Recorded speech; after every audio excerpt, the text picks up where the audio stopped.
So he who has an ear, let him hear what the Spirit says to the churches. Jesus' second advent, I've got it, part one.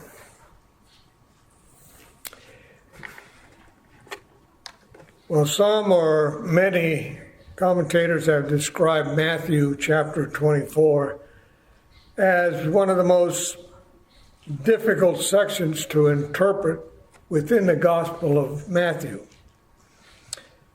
But it's also been suggested that if you apply the plain sense to the text, to say what it says without superimposing any preconceived or biased ideas that one may have, it should be very understandable. So in short, read it literally. As one says, taking words in their usual, natural, or most basic sense, as opposed to reading them in a figuratively or metaphorical, mystical, or allegorical sense.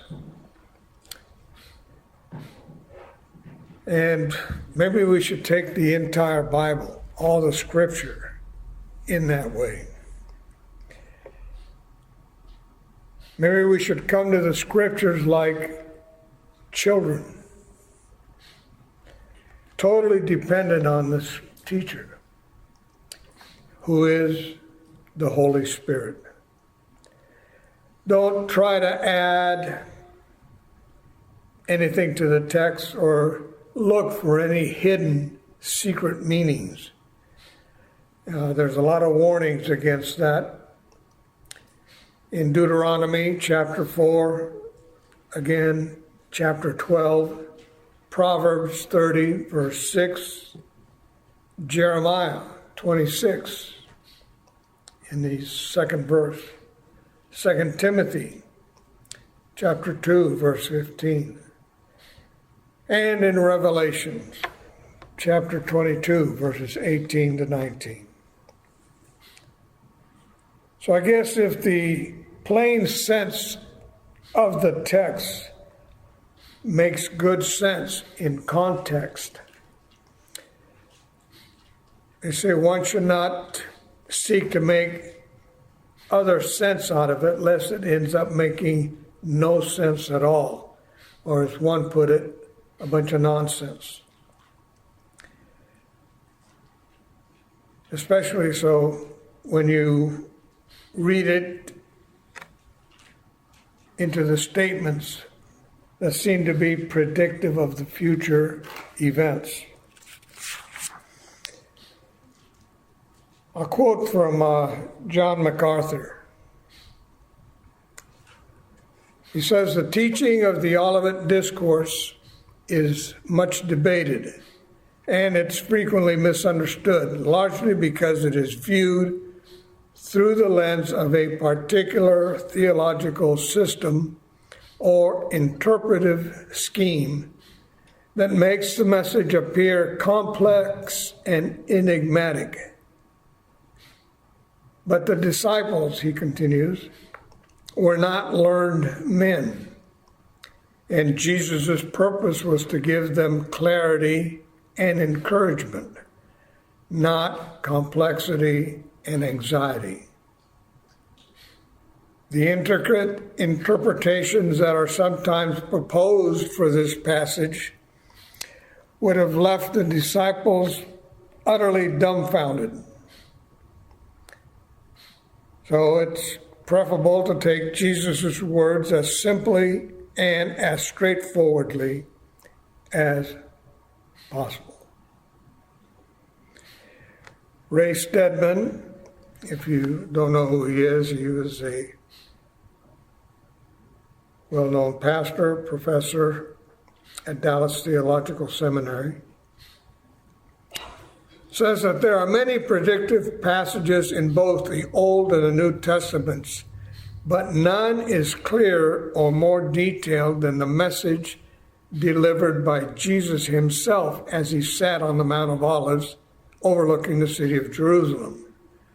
And this is during the events of that last week before the cross.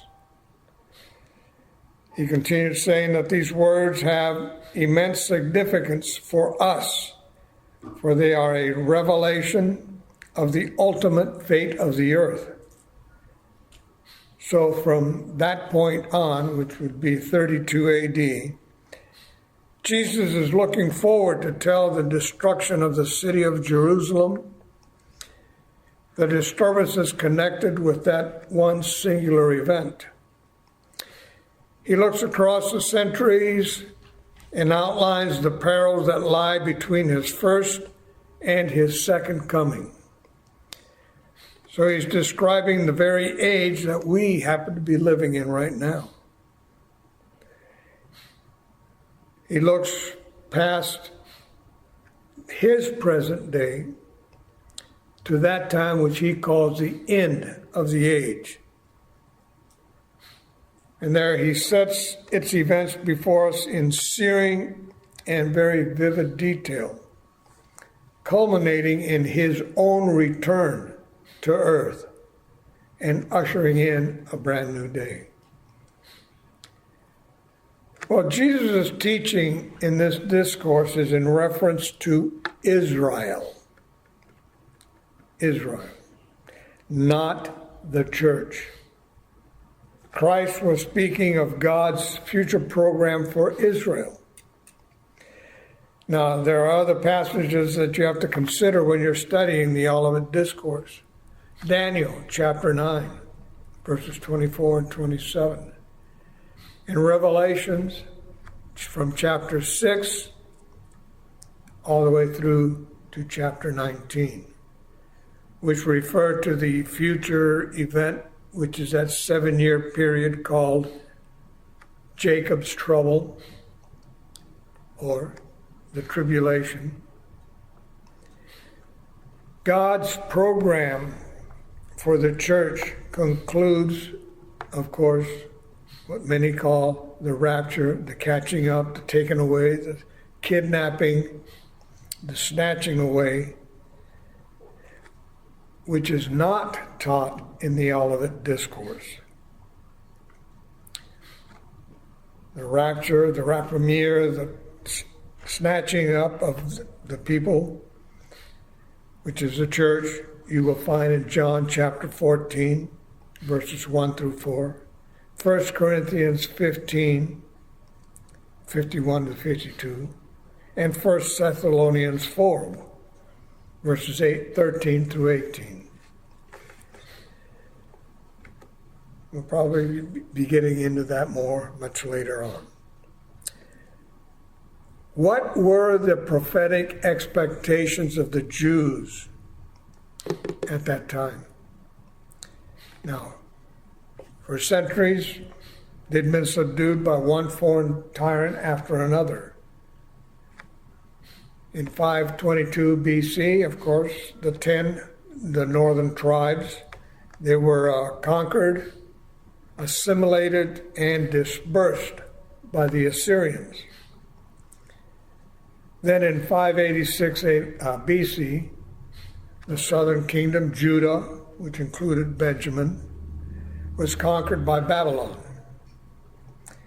And then following that came the conquest by the Medo-Persians, the Greeks, and finally the Romans. So all of them, the Jews, were yearning at this particular time, Jesus' time, for Rome to be overthrown. Now, they were all well familiar with the future blessings and all the promises of deliverance and prosperity which God gave them. They knew that God promised to vanquish their enemies and to establish an eternal kingdom. So they had a lot of great hopes for the future. They exulted probably when they read Isaiah, which is in our chapter 9, verses 6 through 7. In part, for us a child will be born, a son is given. Or down to Isaiah 11, verses 1 and 2. There shall come forth a shoot from the stump of Jesse, and the Spirit of the Lord shall rest upon him. You've got Jeremiah 25, verses 5 through 6. Behold, the days are coming, declares the Lord, when I will raise up for David a righteous branch, and he shall reign as king and deal wisely, and shall execute justice and righteousness in the land. In his days, Judah will be saved, and Israel will dwell securely. And this is the name by which he will be called, the Lord. Now, Lord here now is written in all capital letters, which indicates the unmentionable name of God, Yahweh, the I Am. So his name will be called the Lord, is our righteousness. Well, by the time that Jesus shows up, the Jews they'd formed pretty much a clear scenario in their minds, in their thinking about how they believed those predicted events would unfold.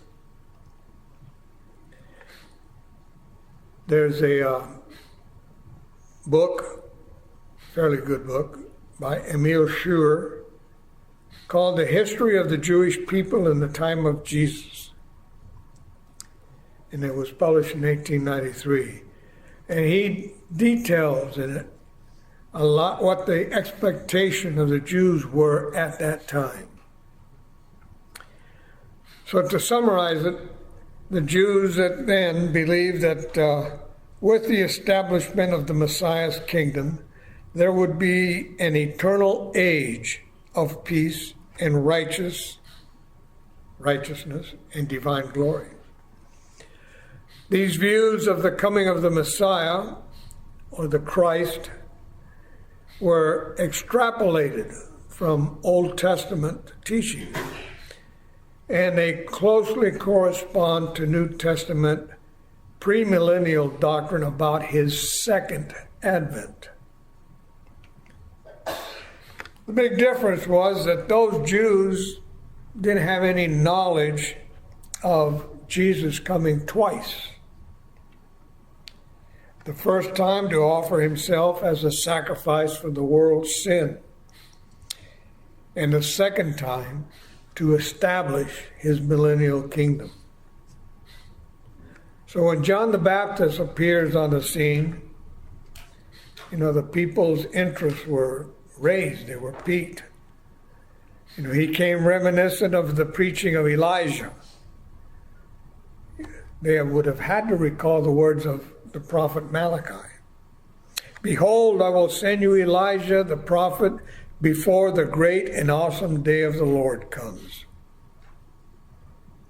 So when Jesus entered Jerusalem on a colt, on the 10th of Nisan, which is our Palm Sunday, the crowds were apparently way beside themselves. They were ecstatic, and they all hailed Jesus as the Messiah, the Christ, the chosen one, the anointed one, the Son of David, whom they had long been waiting for.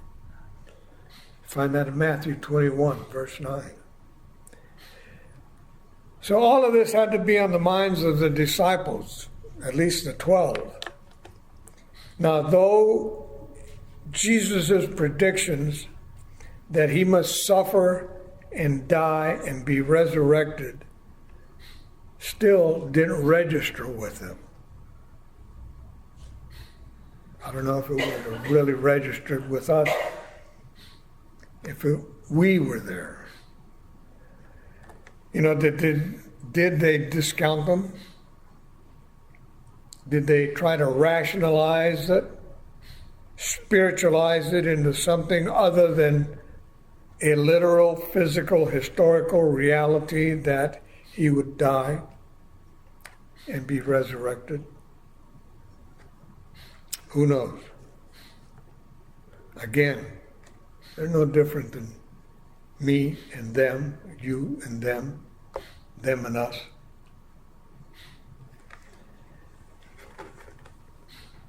Well, the first 3 verses of Matthew 24 is a prophetic discussion with Jesus. Now, we've got to be fair, because as you read the prophets in the Old Testament, they too saw the coming of the Messiah as just one single event, not two. The church age was a mystery. Paul explains it in Romans chapter 16, verses 25 and 26, where he says, in part, according to the revelation of the mystery that was kept secret for long ages, but has now been disclosed, and through the prophetic writings has been made known to all nations, according to the command of the eternal God.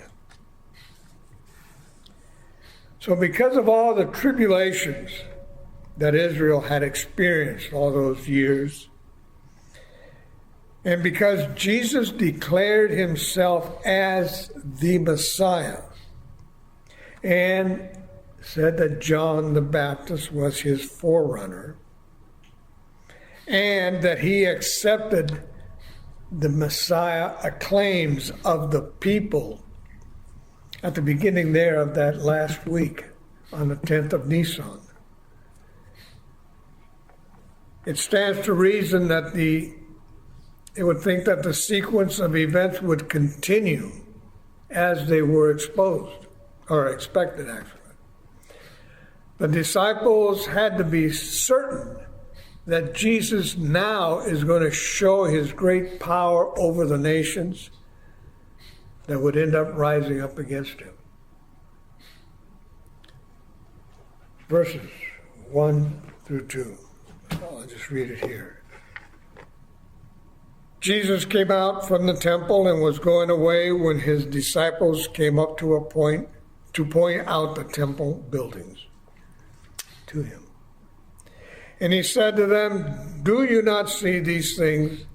Truly, I say to you, not one stone here will be left upon another, which will not be torn down. Now, they'd spent apparently the day there with Jesus in the temple. This is midweek, Wednesday of Passover week, what we call Passion Week. And as he would give his last public pronouncement and judgment on the false religious leaders and the nation of Israel. So he's leaving the temple, and on his way, well, they're proceeding out and going up to the Mount of Olives. And as the disciples then looked on that magnificent structure, the temple, which eventually was still under construction also, and that it was dedicated to the glory of God, they were probably scratching their heads and would think, how would it be left desolate? How could it be left desolate? Not just previously in chapter 23, the last verse, where Jesus tells them this. He finished there. Before he starts out, he says, behold, your house is being left to you desolate. That's verse 38 of chapter 23. Now we could, being on this side of the cross, almost 1900 and some years later, can look back and say, well, how come these guys, they should have remembered Ezekiel's vision of God's glory departing the temple, which is in Ezekiel 11, 22 through 23, where it says that cherubim lifted up their wings with the wheels beside them, and the glory of the God of Israel hovered over them. The glory of the Lord went up from the midst of the city and stood over the mountain which is east of the city. So the glory departed from the temple out through the east gate and then up to what is the Mount of Olives. And there's an interesting parallel.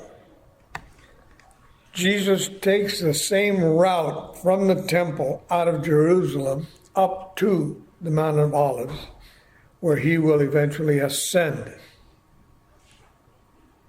to heaven after his resurrection.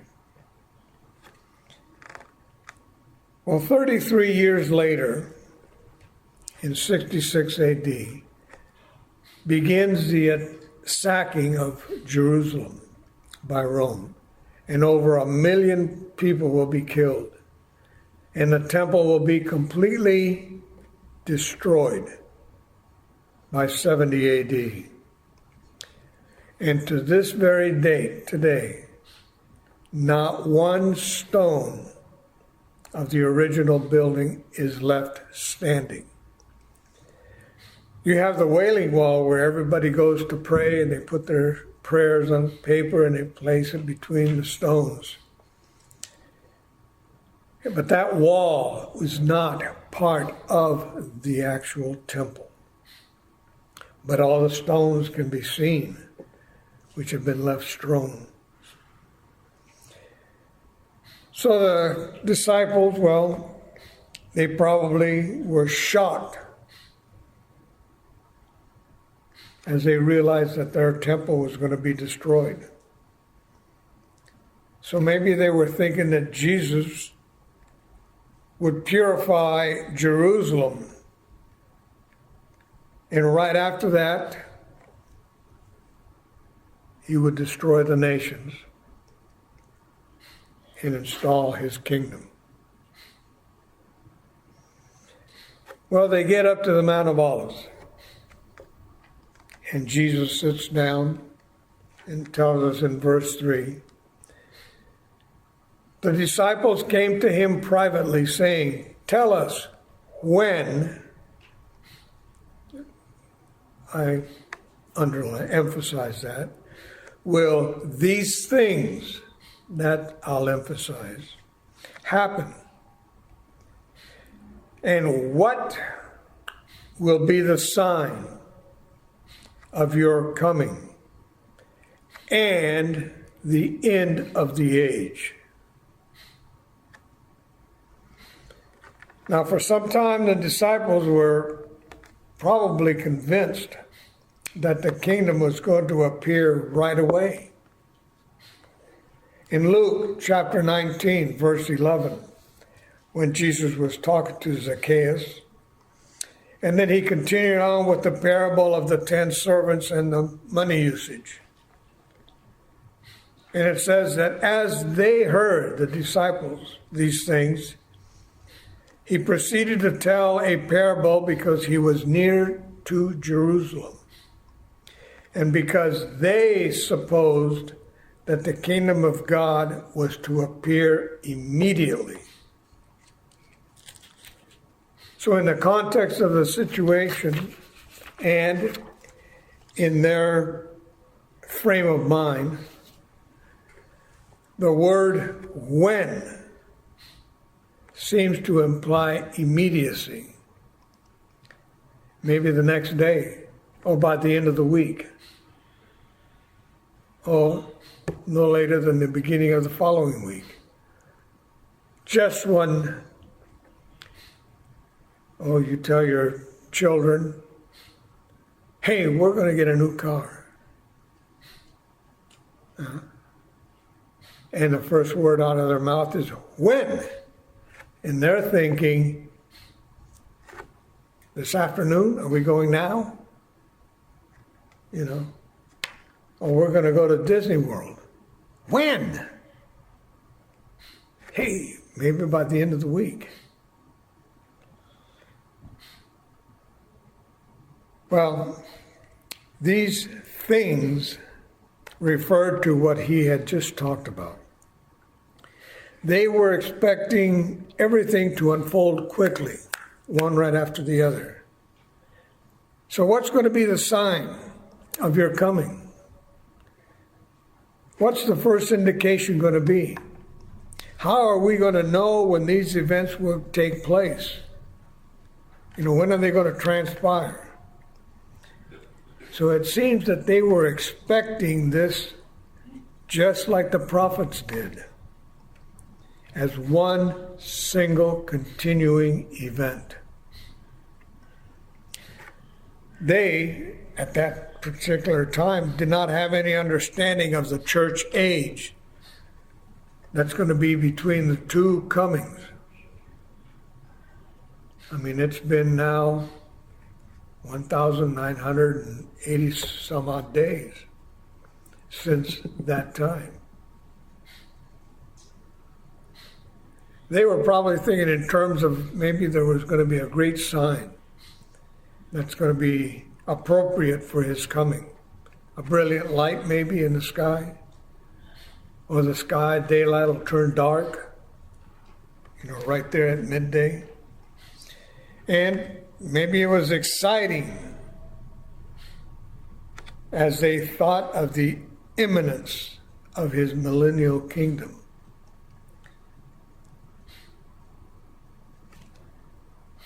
I don't know if I can use the analogy of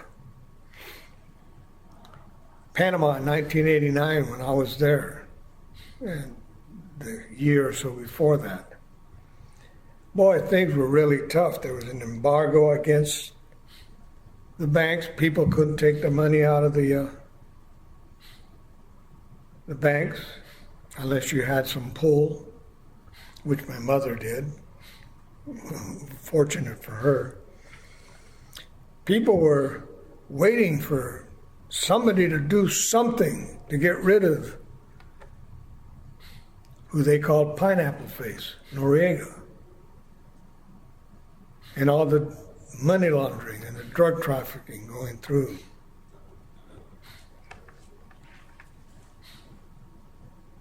They were pushing for the U.S. to do something. And they were getting excited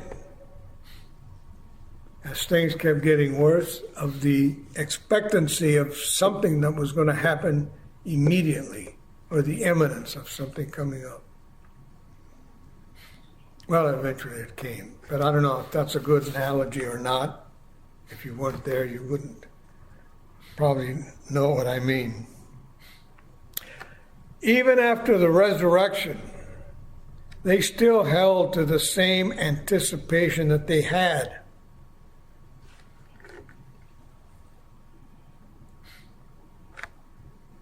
When the day of his ascension tells us in Acts 1, verse 6,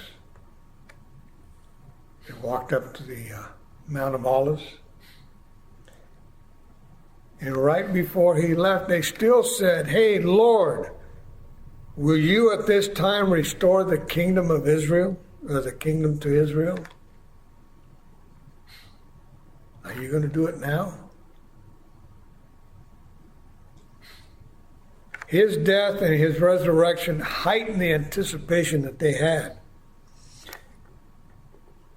He had just proven that death had no power over him.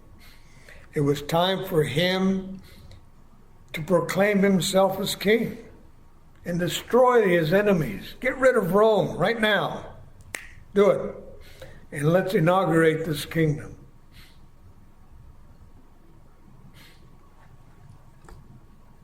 Your coming, which translates from the word parousia, which really basically means, all it means is presence, or the idea of an arrival. The parousia of the king, of the president. He's arriving today.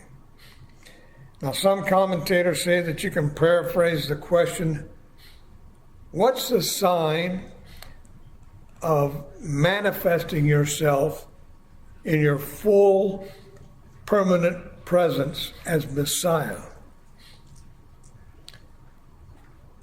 I had to read that a couple of times, and I would paraphrase and say, look, you're here now. So when are you going to manifest yourself? Why wait? Now, they didn't use the word parousia in the specific sense that Jesus had used it later on in verses 27, 37, and 39. We'll get to those. Or as it is used in 1 Thessalonians chapter 3. They were not thinking of his returning because they had no idea that he was actually leaving. So instead of his messianic presence, which they expected him to manifest right then and there, they were expecting the end of the age in their minds, the ushering in of the divine kingdom, meaning now. But Jesus used the term the end of the age to refer to the end of an era or an epoch. Epoch, E-P-O-C-H, epoch. Matthew 28, when he says, lo, I am with you always, even to the end of the age. So the disciples wanted to know about the ultimate end of the age, the final end to the present world system of sin and darkness, where the ungodly would be forever damned and the godly would be forever blessed. So when is that going to be? When is it going to transpire?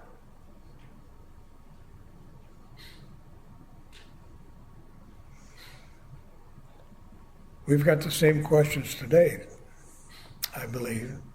And a lot of people are trying to answer it, and they don't know. Nobody knows. Because there's more to come.